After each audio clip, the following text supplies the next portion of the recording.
বলেন মিথ্যা পরিহার করা। সহিহ বুখারীর বর্ণনা, রাসূলুল্লাহ সাল্লাল্লাহু আলাইহি সাল্লাম বলেন, মান লাম ইয়াদা কাওলা যুর, 1903 নম্বর হাদিস, যে ব্যক্তি মিথ্যা পরিহার করতে পারলো না, ওয়াল আমালা বিহি ফালাইসা লিল্লাহি হাজাতুন ফি আইয়াদা তাআমাহু ওয়া শারাবা, যে ব্যক্তি রমজান মাসে মিথ্যা পরিহার করতে পারলো না, সে খানা পিনা না খায়া যে রোজা রাখলো, এই ব্যাপারে আল্লাহ তাআলার কাছে কোনো গুরুত্ব নাই। এই ব্যাপারে আল্লাহর কাছে কোনো কি নাই, গুরুত্ব নাই। বান্দা তুমি রোজা রাখছো, জি, ও মিথ্যা কথাও বলো তো মিথ্যাও বলে, আল্লাহর কাছে কোনো গুরুত্ব নাই আপনার রোজার। তুমি খানা খাও না, জি আল্লাহ আমি খানা খাই না।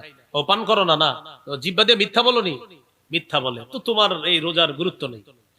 তাহলে কি শিখলাম? জিহ্বাকে খানা থেকে দূরে রাখবো, পানি থেকে দূরে রাখবো, মিথ্যা থেকে দূরে রাখবো। সবাই আওয়াজ দিয়ে বলেন, বলেন মিথ্যা পাপের মা, অপরাধের মা। বলেন তো সমস্ত অপরাধের আম্মার নাম কি? তো 3 নাম্বার মিথ্যা পরিহার করা।